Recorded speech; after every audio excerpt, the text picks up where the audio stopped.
Hello, magandang umaga po sa ating lahat. Magandang umaga po ng Sabado sa ating lahat. So, kumusta po ang inyong mga umaga ng Sabado ngayon? So, dito po sa Bohol ay wala pong kuryente. Kaya ang 4 AM pa lang po ay wala ng kuryente. At ang balik po nito for sure is mga 7 PM pa daw po. So ngayon po ay isa na namang panibagong paraan ang pagmamanifest ang ating ituturo sa inyo. Ito ay napaka-effective, super effective po ang ating ituturo ngayon. Kung kayo ay naniniwala sa mga pampaswerte, tinitiyak ko po sa inyo na talagang itong ating ituturo ngayon ay talagang mag-work kahit kanino man.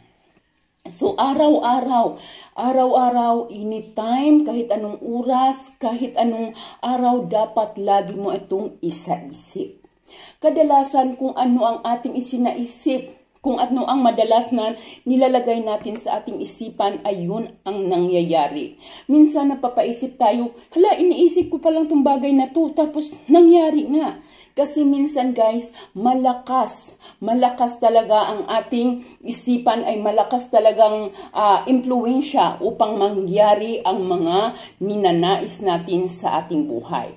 Kumbaga, ang ating law of attraction, ang ating pag-meditate na sinasabayan natin ng law of attraction.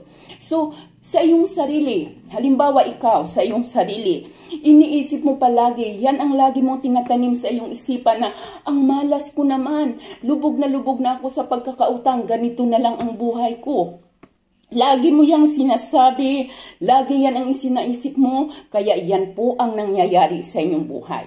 Hindi ka na nakakaahon-ahon sa utang, may utang ka pa, sige ka pa rin. Ayan, utang ka na naman kay Juan, utang ka naman kay Pedro, utang ka na naman kay Felipe, dahil yan ang iyong itinatanim sa iyong isipan.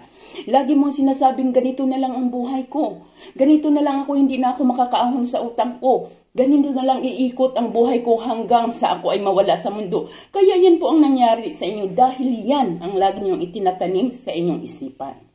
So guys, ito po ang ating isipin. Maging positibo tayo, iwasan natin ang pagiging negatibo. Kasi lahat tayo ay dumadaan sa mga trials. Wala pong taong walang utang. Lahat po tayo ay talagang nagkakautang, mayaman ka man, mahirap ka man, lahat po tayo ay dumadaan sa utang. So ito po ang ating pagganahin. Ito po ang ating ilagay sa ating isipan.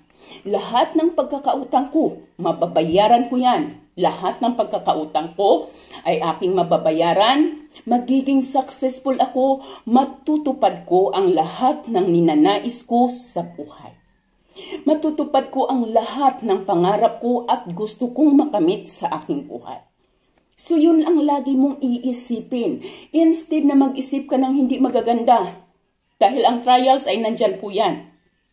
Ang trials na yan, ang gawin mong hagdang tungtungan upang makamit mo ang iyong tagumpay. So lagi mong iisipin, lahat ng pagkakautang ko ay mababayaran ko. Makututupad ko ang aking minimiti sa buhay, maaabot ko ang lahat ng ninanais ko sa buhay ko, at lahat ng pangarap ko ay aking makakamit. Yan ang lagi mong isa-isip. Anumang pagsubok na yung pinagdadaanan, ay isipin mo na talagang bawat tao ay dadaan sa mga pagsubok na yan. Dahil lahat ng tao, imposibleng bawat isa sa atin. Bago pa lang po tayo isinilang sa mundong ito, bago pa lamang po tayo isinilang, ay may nakakakibat ng pagsubok sa atin. Dahil part po yan ng buhay ng tao. Kaya lagi mong isa-isip, lagi kang maging positibo na anuman ang pinagdadaanan mo ngayon. Anumang trials, anumang pagsubok ang pinagdadaanan mo ngayon, ay ito ay yung gamiting hagdang tungtungan upang makamit mo ang iyong ninanais. At lagi mong isa-isip, kahit na lubog ka sa utang, lagi mong sabihin sa iyong sarili, anytime, oras-oras, minuminuto, saan ka man, araw-araw, mababayaran ko lahat ng pagkakautang ko. Magiging successful ako, matutupad ko, makakamit ko ang aking inaasam at pinapangarap ko sa buhay ko. Dahil once na yan lagi nating itatatak sa ating isip, once na yan lagi nating itatatak at ating inalalagay sa ating isipan, lagi nating binibigas, tiyak na yan ang ating makakamit pagdating ng panahon.